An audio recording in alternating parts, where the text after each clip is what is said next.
तो हमें मालूम है कि ये जो पूरा देश में एक टोटलिटेरियन एक हुकूमत जो चल रहा है, कंप्लीट एक डिक्टेटरशिप का एक हुकूमत जो हमारा देश में अभी जो चल रहा है, जो हमारा देश का नागरिक लोग हैं बहुत तकलीफ से इधर जी रहे। पूरी इंडिया में चंद साल से हम लोग पूरी इंडिया का हम लोग देखे हैं तो बहुत सारे बदलाव हमारा देश में आए हैं। पब्लिक सेक्टर को प्राइवेटाइजेशन किया गया, एजुकेशन को भगवाकरण किया गया, केसरीकरण किया गया। वैसे ही जो मीडिया के ऊपर, जुडिशरी के ऊपर दबाव डाल दे के इधर का जो फैसिस्ट का हुकूमत के ऊपर काम करने को प्रेशर डाल दिया गया। और ये जो पूरे इश्यूज जो इंडिया में जो चल रहा था, ये इश्यूज के ऊपर सवाल करने का लोगों को, ये इश्यूज के ऊपर डिसेंट करने वाले लोगों को, उनका वॉइसेस को सप्रेस करने में अभी जो जेडीयू का जो स्ट्रेटजी यूज कर रहे हैं। तो कैंपस फ्रंट ऑफ इंडिया सोचा कि मेरा पर्सनल एक राय क्या है बोले तो देखिए, हम लोग एक दूसरी स्वतंत्रता होराट में अभी हम लोग हैं।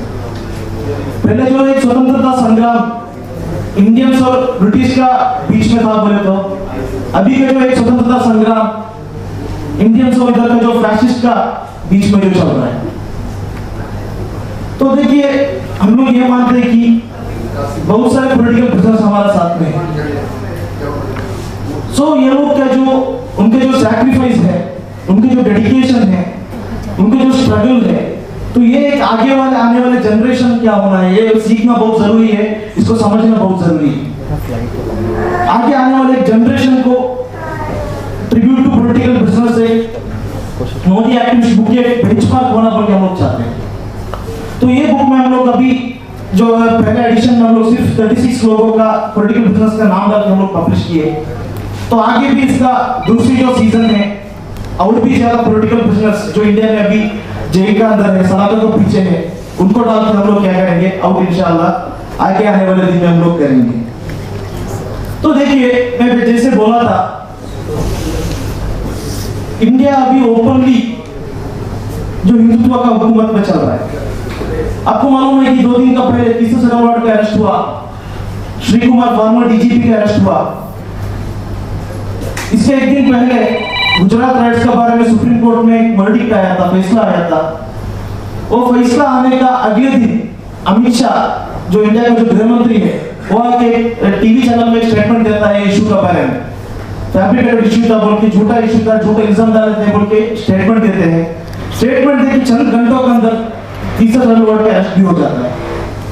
तो इसका मानना है कि कंप्लीटली फैसिज्म उनके एक रौद्र नर्तन शुरू किए। क्यों बोले तो उनका जो उन लोग जो सामने बोल रहे जो एजेंडा है, हिंदू राष्ट्र की जो एजेंडा है, उसके लिए जो समय बहुत नजदीक आया है, तो इसलिए ये लोग बहुत फॉरवर्ड तरीके से, जो हिटलर नाजी तरीके से ये लोग अभी इंडिया में काम कर रहे हैं। तो देखिए, इंडिया में हर एक आदमी को उनके फ्रीडम ऑफ एक्सप्रेशन, उनके फ्रीडम ऑफ राइट्स, उनके फ्रीडम ऑफ स्पीच, ये पूरी इंडिया का जो कॉन्स्टिट्यूशन दिया हुआ हक है, इसको किसी ने भी वायलेट नहीं कर सकते। लेकिन जो इंडिया का जो अभी का जो हुकूमत है, अभी का जो गवर्नमेंट है, ये पूरे हक को छीन के, ये पूरे राइट्स को छीन के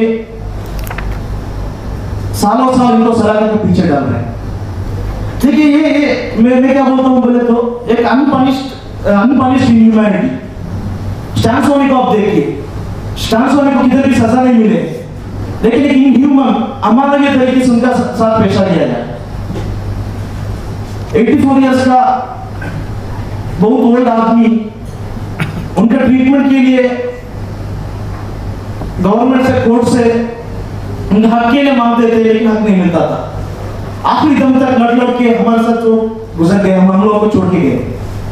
तो कंप्लीटली बीजेपी गवर्नमेंट नहीं तो इधर के जो अभी को जो हुकूमत अलग अलग missionaries, ED, NIA, IT department, अलग अलग मिशनरीज को यूज करके कंप्लीटली इंडिया को उनका कब्जे में लेने की, इंडिया को उनका कंट्रोल में लेने की कोशिश कर रहे हैं। कौन भी बात किए तो इमीडिएटली ईडी का नोटिस आएगा। अभी आपको मालूम है संजय रावत जो महाराष्ट्र का जो शिवसेना का लीडर है, उनको ईडी का नोटिस आया। आपको मालूम कि पॉलिटिकल कॉन्फ्लिक्ट जो चल रहा है महाराष्ट्र के अंदर, अभी जो पीसी सेटलमेंट को अरेस्ट किया, ईडी के इशू बोल के अरेस्ट किया।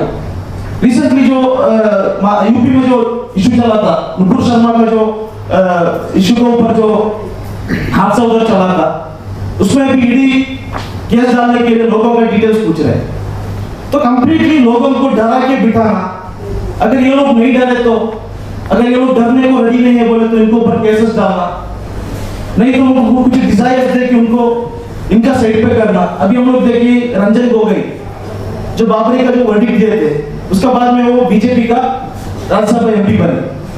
तो वैसे अलग अलग सेक्टर्स लोग को या इनको मिटाने की कोशिश किया जाता है, नहीं तो इनको परचेस करने की कोशिश किया जाता है। जस्टिस लोया को हम लोग देखिए क्या हालत हुआ, अभी बहुत सारे पॉलिटिकल बिजनेस का क्या हालत हुआ।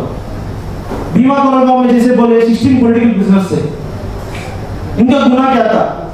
इनका गुनाह ये सिर्फ यह था कि ये लोग क्या किए हैं, बीजेपी के खिलाफ बात किए हैं, इधर का फैसिज्म पॉलिसी के खिलाफ बात किए हैं, इधर का एंटी पीपल पॉलिसी का खिलाफ बात किए हैं, यही था उनका गुनाह। इनको हर एक आदमी को पक्के तरीके से लिंक किया गया, इनको स्पाई किया गया, भक्त किया गया, तो ऐसे करके इनको सभी लोग को जेल के अंदर डाल दिया गया।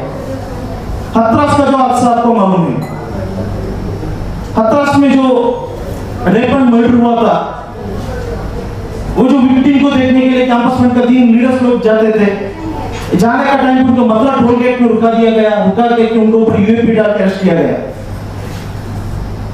अगले दिन यह है कि ये 3 लोग उधर जाके बहुत बड़ा इशू करने वाले थे, कम्युनल हार्मोनी भड़का रहे थे, वैसे कॉन्स्पिरेसी बना के इनको जेल पे डाल दिया गया।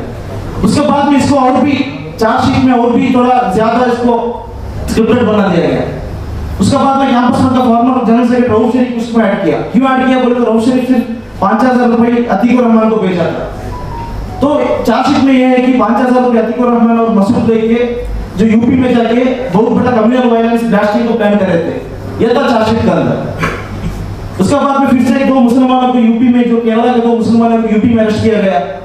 अरेस्ट किया गया कि उनका पास बम मिला है, उनका पास एक्सप्लोसिव मिला है करके बोल के उनको भी ये चार्जशीट में ऐड किया गया।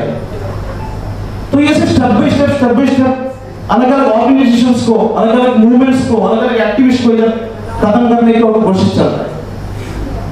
तो देखिए ये पॉलिटिकल बिजनेस बात आज का नहीं है। ये स्वतंत्र संग्राम का जो टाइम पे 1929 पे हम लोग देखे, जब भगत सिंह जेल में थे, उन लोग एक उपवास सत्याग्रह हंगर स्ट्राइक हो गए थे। हम लोग को क्या होना है, पॉलिटिकल बिजनेस का एक डिग्निटी मिलना है हम लोग को। नॉर्मल बिजनेस ज्यादा पॉलिटिकल बिजनेस पे डिग्निटी मिलना चाहिए, वो भी एक बहुत हंगर स्ट्राइक हो गए थे। हम लोग को कब तक पॉलिटिकल बिजनेस का डिग्निटी नहीं मिलते तब तक हम लोग भूखे रहते करके एक हंगर स्ट्राइक हो गए थे। तो ये जो डिग्निटी है पॉलिटिकल बिजनेस को, जेल के अंदर जो डिग्निटी मिलना था, वो अभी किसी को भी नहीं मिल रहा है। इंडिया में आप बहुत सारे इश्यूज देखिए एक कच्चा तरीके से टैक्टिक्स ये लोग यूज कर रहे हैं। पहले पर्टिकुलर आदमी को टारगेट किया जाता, टारगेट करने के बाद में इनको इनकार्सरेशन जेल किया जाता, सलाखों को पीछे डाल दिया जाता, उसके बाद में इनको ऊपर टॉर्चर किया जाता। लेकिन अभी जो कुछ नया ट्रेंड आया है, बुलडोजिंग ट्रेंड,